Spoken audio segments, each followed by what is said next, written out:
welcome. Today we've got so much to do in the garden. We've got potatoes to plant, we've got overwintering potatoes to harvest from pots, we've got harvesting to do around the garden, we've got weeding to do, we've got green manures to clear away, we have got loads to do, we've got structures to put up, absolutely loads. So let's get cracking. Job one today is to plant out my potatoes. I'm quite excited to get this job done. I've been waiting to do it for about a month and the weather's been awful. So I'm going to get them in the ground today. I've got sharps. No, I haven't. What are they called? Swift. These are Swift potatoes. And these ones are Charlotte potatoes. I'm going to put them in this bed all along the line here because I've got asparagus growing in the other bit. So it'll just be one long line along here of potatoes. I did it last year and it grew really well. Last year I put some potato fertiliser in the planting pocket, but this year I've put a load of well-rotted manure onto the bed in February time, I think. So I'm going to run the risk of not putting the fertiliser in this year and seeing how well it does with just the compost. So fingers crossed we get a crop. Let's get planting. So this Swift is a first early, which means it should be ready in about 10 weeks time. That's how long it takes. So I'm just gonna gently plant them in the pocket and then leave about 30 centimetres between each one and plant the next one. So I hope I'm doing right now by not putting any fertiliser in, but I suppose we'll find out, won't we? When I remember, I go back and cover the holes last so I can see where I have planted the potatoes, because sometimes I'll do half a job and wander off. Well, not wander off, but you know, my children might come and want something, so then I'll forget where I've got to. All the potatoes are in now. I just need to cover them over and I will water them a bit, but when I was digging I felt into the hole and there is an awful lot of moisture in there, so I'm not too concerned about it. But I will give it a slight water. And here you can see some volunteer potatoes from last year, and this is my mark for where I've changed the potatoes. So that side is all Swift and this side is all Charlotte. I'm so pleased to get that done.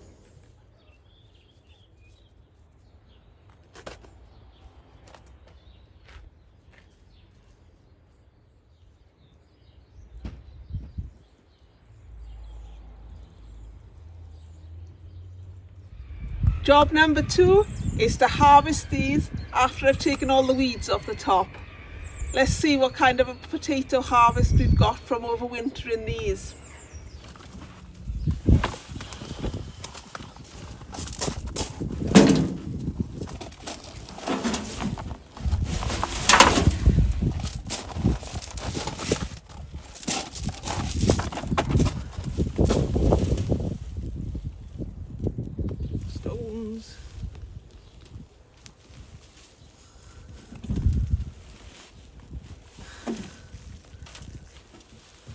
Oh, absolutely nothing in this one by the look of it.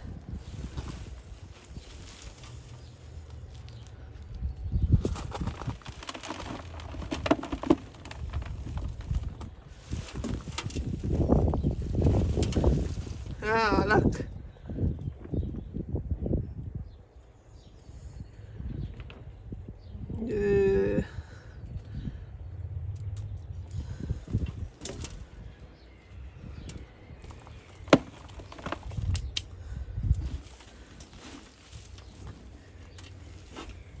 Oh, tiny little ones here, look. Tiny, tiny. Right, I'll say pot one is a disaster. I'll have a look at the others and see what they are like. Okay, so I've emptied 6 pots. Are you ready for this grand unveiling now? So from 6 pots I got this amount, which reaffirms why I do not take part in Steve Digwell's potato challenge every year. Because when I did, I ended up doing something like this, which well, there was even less than there was going in the pot. So we'll have a meal out of this, obviously, but it didn't go very far. And I think where did I go wrong was, well, I didn't go wrong as such, but I didn't get around to planting the potatoes until September, and then they didn't really have enough time to sort of grow and establish, you know, by November when the light levels drop so much. So I think my way forward this year is not to overwinter potatoes, but to grow them at this time of year and just leave some in pots for harvesting later, you know, over the winter. I think that is a better way forward for me anyway, because obviously I'm not very good at overwintering potatoes. I've tried for the last 3 years and the results have always been really poor. So that is it. I'm not doing overwintering potatoes. What it is, you harvest the potatoes and then you get so excited, you're like, yeah, let's replant them and see what we got. And then it comes to unearthing like this, and you haven't got much at all. So that's what we'll do from now on. I'll plant them at this time of year and just keep a few potato pots back for winter harvesting. Right, let's get on with other harvesting around the garden. So today I'm going to harvest the last of my celeriac and the last of my parsnips, and I've got a few other things around the garden that I've bolted, so I need to take them out.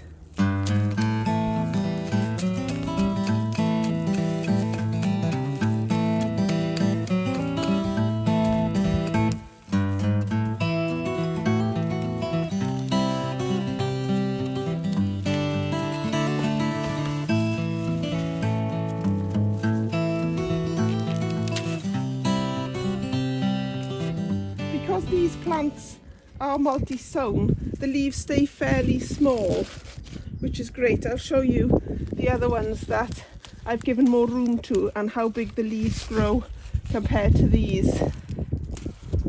It always is quite startling, the difference.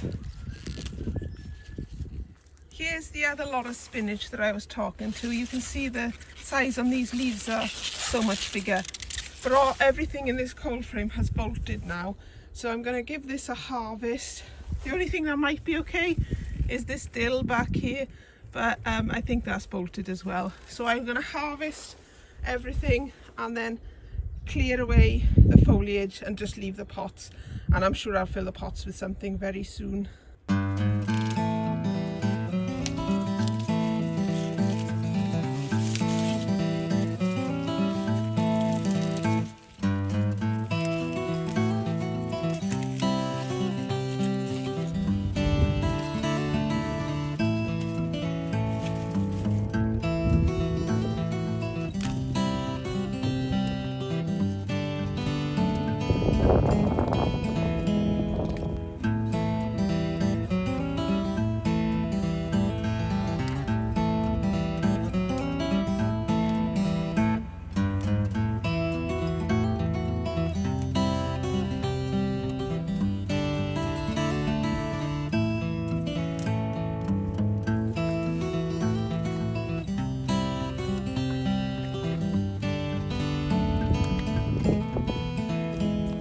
Similarly, this beetroot in this greenhouse as bolted.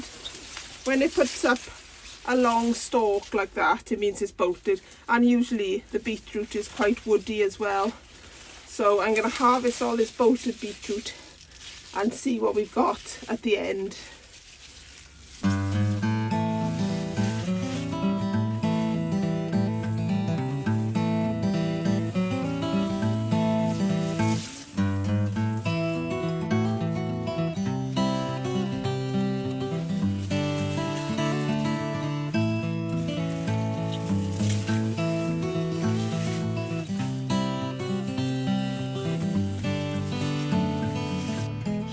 what's left of the beetroot. There's only a couple of plants that hadn't bolted, and I thought, well, I'll leave them in because I can always harvest the leaves even if they start to bolt. And then over here we've got some lettuce intermingled with these cabbages, but again, now that I've taken the beetroot out, this one has flopped, and I'm really not sure if that one has bolted. I suppose we'll tell in a few weeks time, but the other ones look quite good. They look like they're hearting up, so maybe we'll get some cabbages from in here. Here is today's harvest, where we've got rid of quite a few crops now, so it's a rather large harvest, but we probably won't have many for a few weeks. Don't forget flowers. Oh, I won't forget. Anwen, you have been doing the dandelions, haven't you, for us to make some wine. So she's done a great job of picking all the dandelion heads. Then we've got the large spinach from the cold frame. We've got the mustard from the cold frame. We've got the dill from the cold frame. And then we've got the broccoli that was meant to be headed up, but I've taken all the heads and those were like the offshoots. There's 2 punnets of purple sprouting broccoli. There's our mega big harvest of overwintered potatoes. Won't be doing that again. There's some carrots. The first pick of asparagus, which is really exciting. Then there's the spinach from the bed that's been grown outside over the winter. We've got a humongous amount of rhubarb here because I'm going to make rhubarb wine. We've got some globe carrots there. And a dandelion I picked from Mummy. Thank you, Anwen. And some beetroot there. We've got our parsnips there, more beetroot, more celeriac, and a couple of spring onions. So what do we think of that harvest, Anwen? Lovely job. Now that these beds are empty, clear of the parsnips and the celeriac, I can put down some fresh compost as their mulch for this year, and then we can get planting. I'm going to put peas in here, and I've also got some cabbages, onions, shallots and beetroot to go out. So let's get on with that.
I've got these shallots in here, and then in this corner, the one I was going to put in here was all squashy, so I didn't plant it. But what I've got is I've got 3 onions that Danny from the Grow Up channel gave me a while ago, and so I just popped them in there. And then I've taken the I've taken the cloche up on this, and I'm just gonna plant in some more shallots in the middle to form a few lines. So I saved these from last year, so I hope they're going to be good. Basically, I'm going to put celeriac in here ultimately, but I want to grow shallots in between the celeriac. So I reckon there'll be one celeriac here, so I can put a shallot in here. It's how I grew last year, although I had already planted the shallots at this point, and I was just popping them in like the other ones, like the plug plants I just did in the other bed. But I didn't get around to doing it this year, so they're going in now, which means they'll harvest a bit later, but it should still be fine.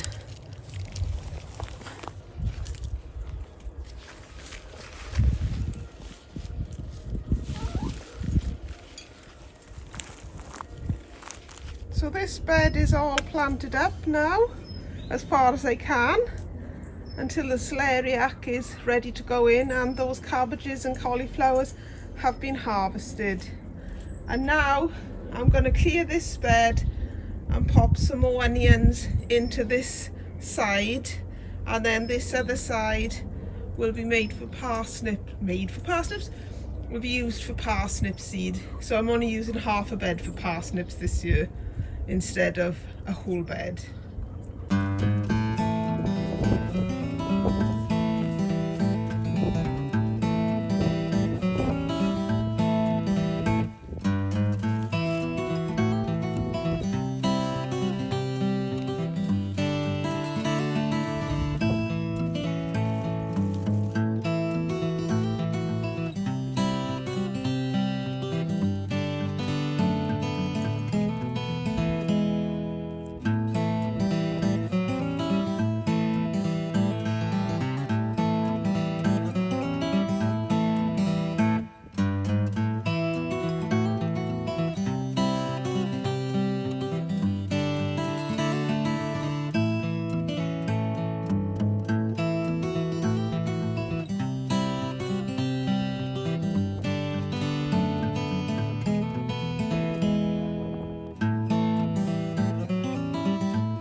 Oh, I almost forgot. I need to get some lime for this.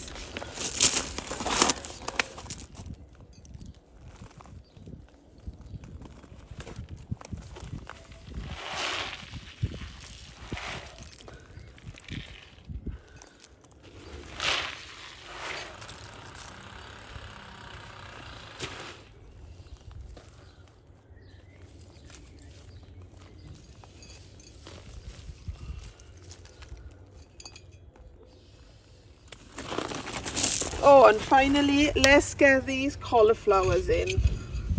It's been a long old day digging in this garden. Well, not digging in the garden, but working in the garden. We should have limed these beds a few weeks ago, but it'll be alright, they'll be fine. It's meant to rain again next week, so the rain will wash the lime in and make it dissolve into the compost.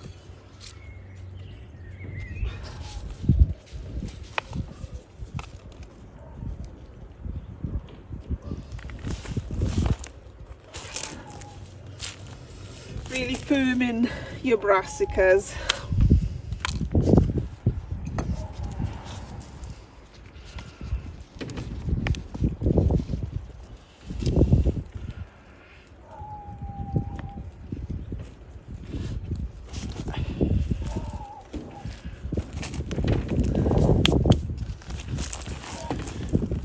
Well, that's it from me for today. I was hoping to get more done, but the sun is going down and the warmth has gone out of the sun as well.